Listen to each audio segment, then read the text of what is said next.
Hey guys, and welcome back to Wind Waker in high definition. We've done a little bit of sightseeing here and there. We've picked up some optional upgrades, if we could. But this is going to be the very first proper side quest part of the playthrough, and there's only going to be 2 of them this time around. So enjoy the side questing while side questing there is still to be had. It's just not HFC and 3D Zelda playthroughs if we aren't doing at least one side quest part. What about 2D Zelda games, though, mate? Your area. Well, you know me, I'm probably just gonna sprinkle them in between all the dungeons since I'm gonna get through them in like 5 minutes, so technically every part is a side quest part for 2D Zeldas. True that. Also, I love this. The very first thing your grandma asks you is if you've been eating enough. That's so true to life. There's nothing more accurate than a grandma's love and her first concern being, have you eaten enough? And I like how she's like, you're so far away. No, Grandma, I'm right there with you. The ocean may be vast, but it is nowhere near as vast as your love for me. Aw, I'm surprised the letter wasn't slick with soup, honestly. She'll make you eat that stuff one way or another. She just put the letter into a funnel shape and then just poured the soup in there and mailed it as is. 201 rupees? What kind of letter asks for money? That is some fucked up mechanics. That's capitalism for you. That is great ocean trickle-down economics happening right there. I'm not sure. Are you supposed to pay for this in order to activate the Triforce hunt? If you're playing this game for the first time, you might as well buy it because you have no idea how to find the Triforce. Especially since the hunt later on is going to be completely different depending on what version you're even playing. Yeah, good point. I just decided to do it anyway because I'm flush with cash right now. I'm making it rain. Those fairy upgrades are coming through splendidly. Gonna learn a new Wind Waker ditty right now. Only optional one in the game, I believe. Yeah, I know that in Ocarina of Time, you're pretty much the only optional one was the Sun Song, and that's pretty much the case in this sense. This is going to be the equivalent of the Sun Song. Yeah.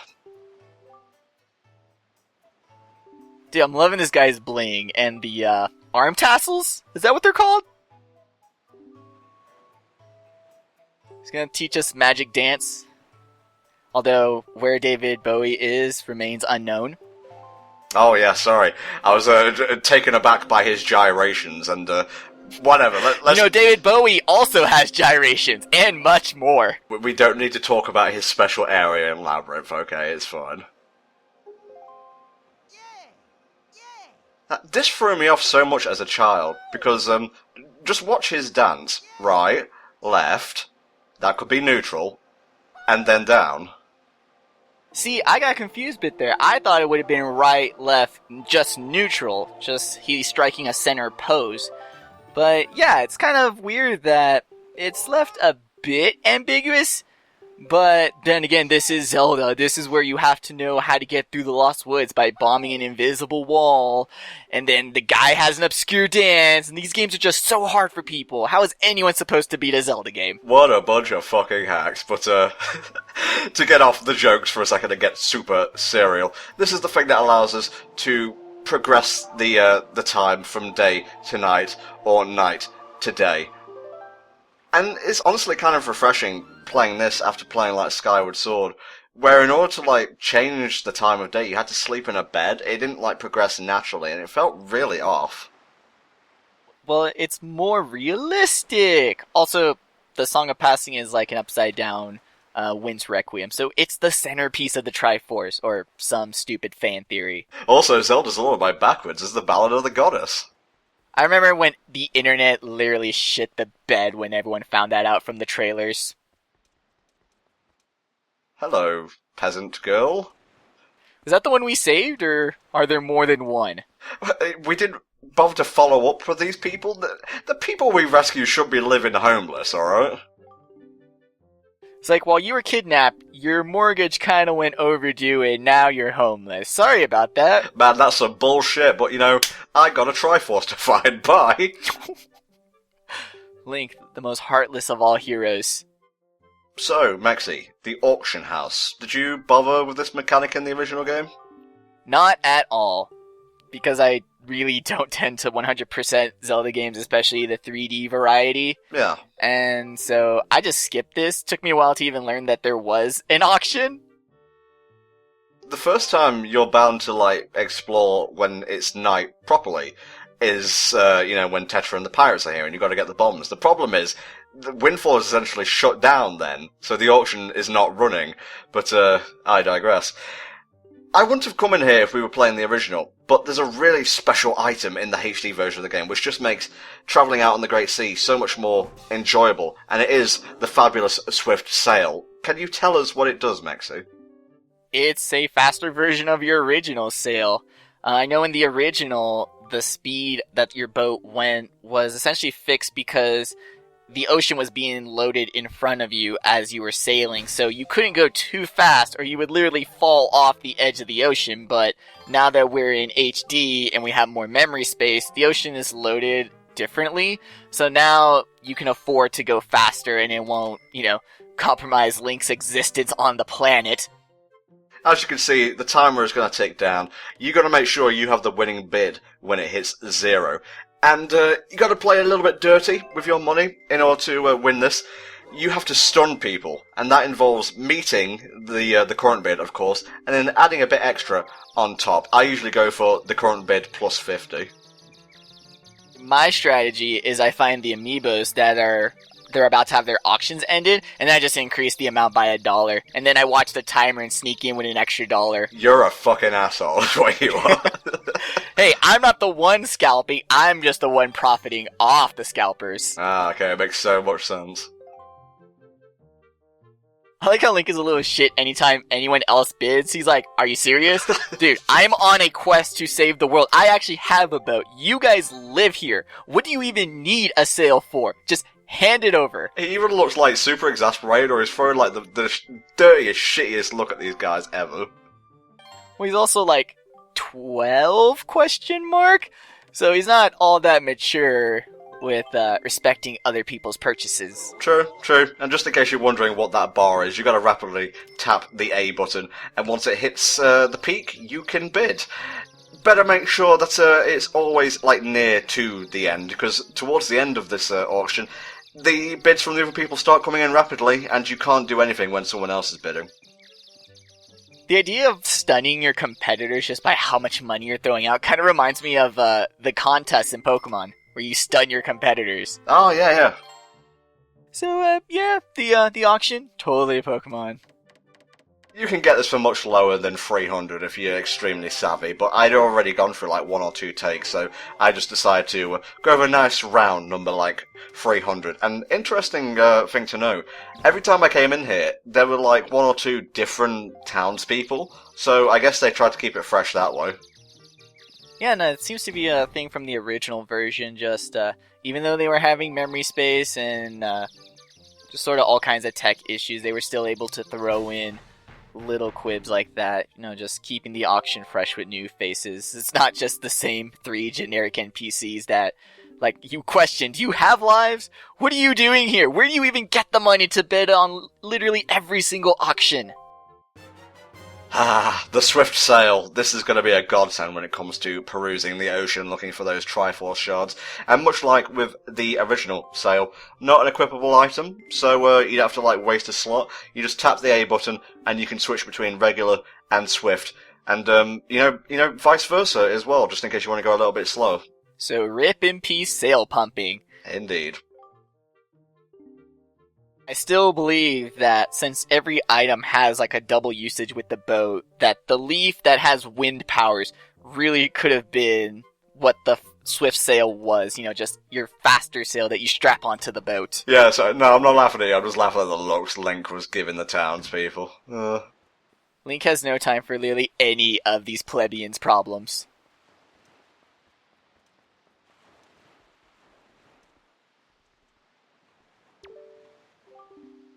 Good evening. More mail? You like just got it.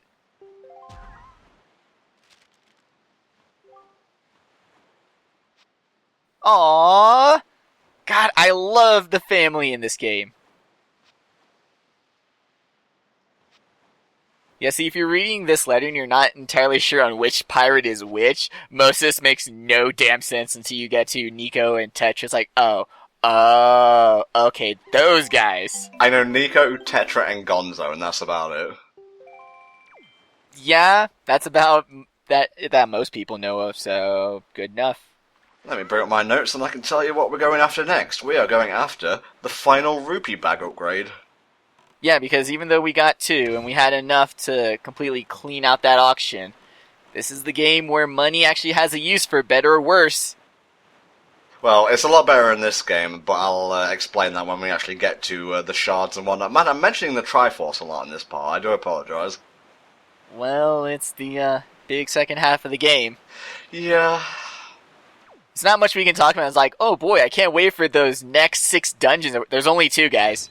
We're kind of at the tail end of dungeons. At this point, you're supposed to use what items you've gotten and revel in the fact that you got the Master Sword. Yeah. And just loot the ocean of all it's worth. I wasn't trying to sell pump now, I was just showing off the speed differences. And also the symbol changes, but that's pretty obvious right there. Regular sailor's green, swift sailor's red. That's about all you need to know. I like how you can get a huge wallet upgrade just right next to town. It makes sense, but at the same time, you gotta wonder why none of the townspeople aren't swimming to this island to get some wallet upgrades too. Maybe the fairy only responds to the given hero of the era. So, like, say, if Garrickson came here, the fairy would just ignore him. What if Garrickson offers a blood sacrifice? Well, given his side story involving the Picto Box, I'd be very scared. Downright essential in the original version of the game. Not so much here because the rupee requirement is extremely lessened. But, you could never have enough money. Kind of surprised that the max rupee wallet is only 5,000 and not quadruple 9. Like, especially because of the quest. You would think that, the first 2 upgrades could have been the same amount, but I'm kind of thrown off with the final upgrade not being max 9s. Next up on our side quest agenda, we're going after a bomb bag upgrade. Yeah, because we still need to do that. I really don't know what else we can use bombs for. I mean, in speedruns, they're essential to clear out pretty much all of the first bosses in the entire game with ease, but yeah. I'm honestly trying to think casually second half game. I mean, I know I'm the one who told you to get said bomb upgrade, but it's convenient, it's on the way, and we needed stuff to fill up this part that wasn't, like, way out in the middle of nowhere and would fill up a part by itself, so I went with easy upgrades. I was gonna say, I'm following your route right here. And I'm questioning my route now. God, was I drunk? How deliciously meta.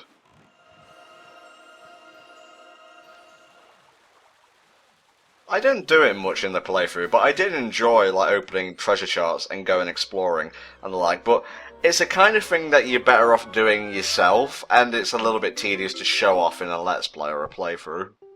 It seems like it would be tedious to just sit next to someone and watch.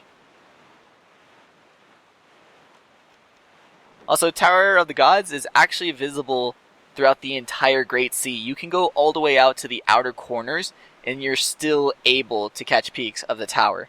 Just in case you're wondering, by the way, if you try to sail off the edge of the Great Sea, the very corners of the map, the King of Red Lions will say, it's too dangerous, turn back.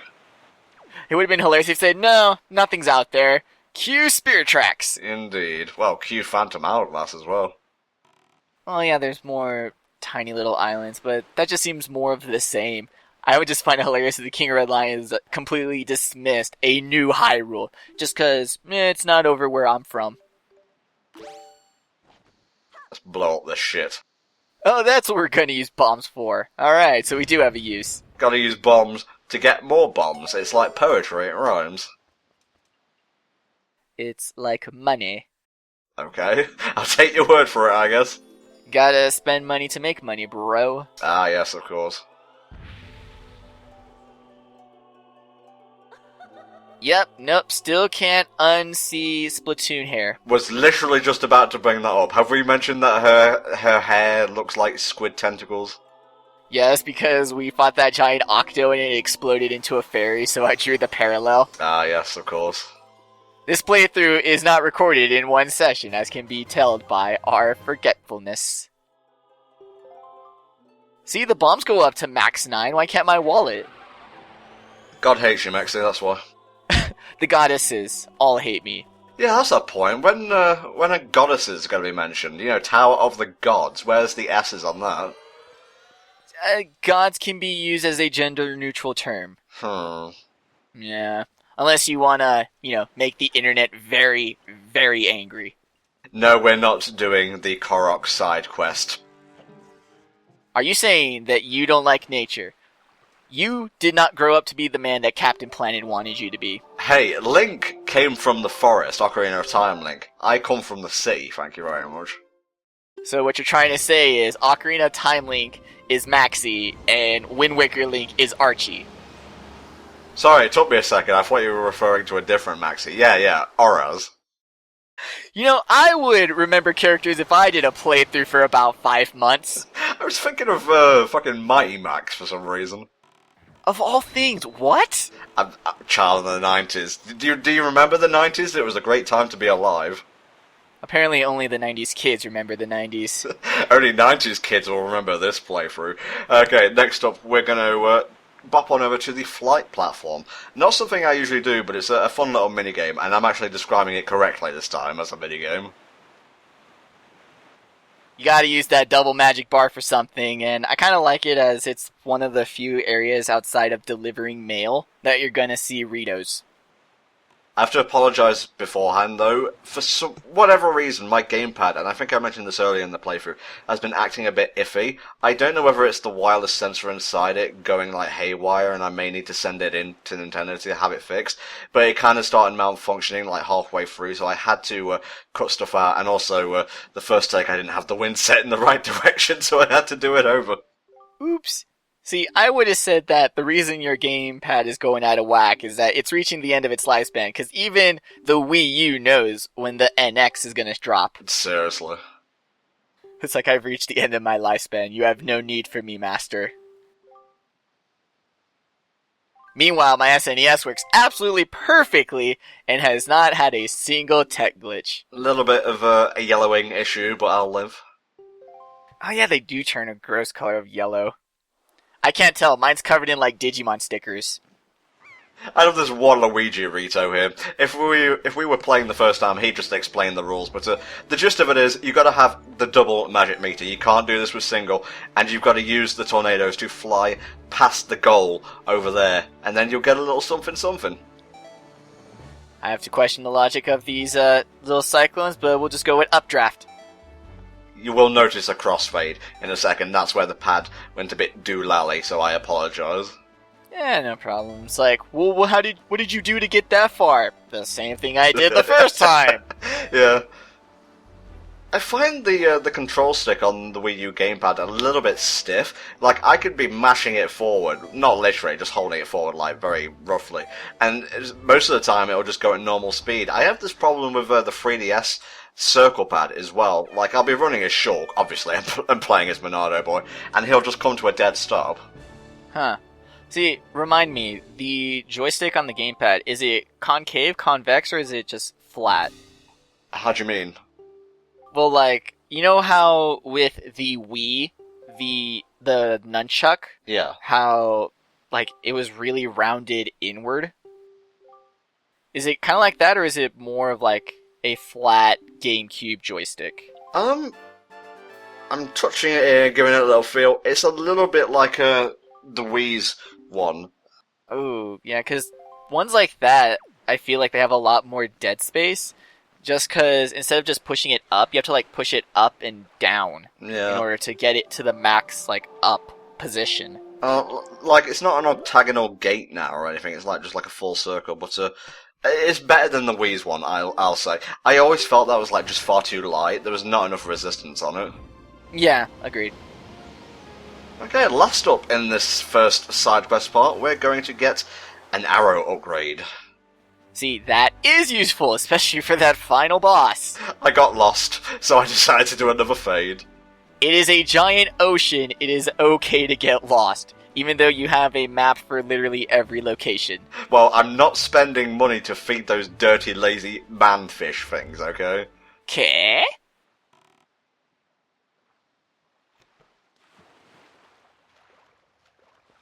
See, this one is guarding itself with fire. This fairy is very smart or very dangerous. Excuse me while I whip up the hammer that I had to defeat a ghost to get. It's like, such a good fight. What do you think of the fairy fountain design? It's nice. It definitely fits the charming aesthetic of Wind Waker. What would be your favourite fairy fountain? Majora's Mask? Yeah, actually, that one's pretty nice. Those are really nice. Really, well, especially if I go Majora's Mask 3D, because for some reason the fairy fountains were like the one location in the 3D remakes of those games that they went all fucking out. They were like, not just new textures, new models, put some plants in there, just go all out on the fairy fountain. So Majora's Mask 3D has some really nice fairy fountains. And let me look at my notes. Yeah, that's everything for this part. Hooray! God, that means we have to advance the plot right now. Oh, I'm shaking. We're getting to another temple. I'm not ready for this. Now we can get to the fun fucking part of the game. What would you say is the best part of Wind Waker? The first or the second half of the game? First half. Definitely first half. If you could, like, cut and paste the temples of the second half and put them in the first half, then it would be hands down the best part. Indeed. Okay, guys, we'll see you next time where the plot advances.